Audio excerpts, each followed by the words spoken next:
The creepy mountain man. I was 17 at the time and had just gotten my first job. I lived in rural Western Virginia in a small mountain community. My mom's friend owned a camping resort not far from my house that had a general store, and she said she'd pay me to help out in the store during the busy summer months. It was a pretty easy job, and I met a lot of out-of-towners, which was nice because our community could get so isolated. Most of us lived pretty far from each other. One day, a big, burly mountain man came into the store. He was in his late 40s or early 50s, probably 6 feet 5 inches and about 280 pounds. He looked dirty, like he worked outside a lot. His clothes were tattered, and he had a long beard. He bought some basic items, one of which was one of our homemade bars of soap. When he came to the register, he looked me up and down carefully. He didn't talk for a minute, just stared. His people skills clearly needed work. "Did you make this soap?" he asked roughly. "Possibly," I said. "I help out with that sometimes. We make a lot of our own stuff, toiletries, and things like that." "Yeah, I like that," he said, nodding to himself. I honestly didn't know how to respond. I quickly rang up his items, and he paid with crumpled money. Right before he left, he asked, "You cook too?" "Sometimes," I replied.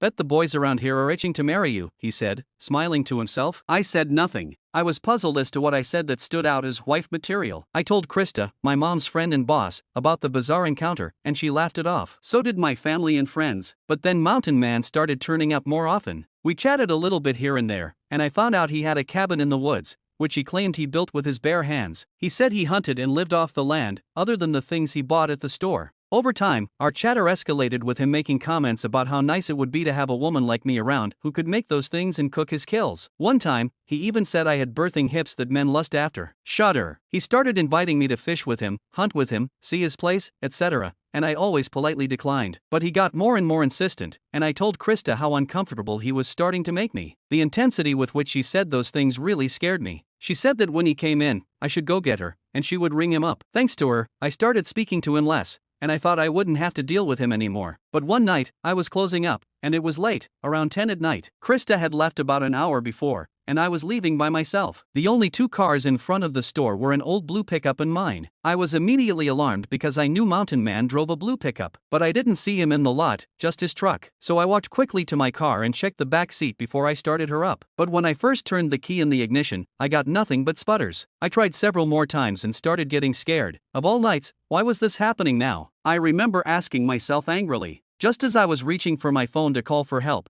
there was a loud pounding on the driver's side window. I'm shocked that I didn't piss myself. I didn't even want to look because I knew it was him, but I did, and my suspicions were confirmed. He smiled a big grin at me, showing me exactly which teeth were missing. "Need some help?" he said loudly through the window. I shook my head furiously. "My dad is on his way," I said, hoping to scare him off. I hadn't spoken to my dad in years. Mountain Man laughed. "No, he's not," he said. "Open the door." The hairs on my neck stood up straight. How did he know I was bluffing? "No," I said firmly. "Leave me alone." Suddenly, he looked angry. He pulled the handle, but I had locked all the doors when I first got in. He kept furiously pulling the handle and started pounding on the window. "Leave now or I'm calling the cops." I screamed at him. He clearly wasn't getting the message, so I pulled out my phone and called 911. I must have sounded hysterical to the dispatcher, and I knew she could hear him pounding. She said she would have officers out ASAP. But out here, that could take a while. The cops are on their way. "Leave now." I screamed at him, who didn't seem to let it deter him. After a few more minutes of pounding, he suddenly stopped and walked back to his truck. I watched him go, hopeful he would leave me alone. But then, he started walking back toward me with a freaking crowbar in hand. "No," I screamed. "Get the F away from me." He started swinging at the driver's side window with the crowbar. I ducked down into the passenger seat, onto the floor, and covered the back of my neck like they teach you in tornado drills. I heard the sickening crack of the window, but not for long. Suddenly, I heard male voices shouting, telling to get away from the car.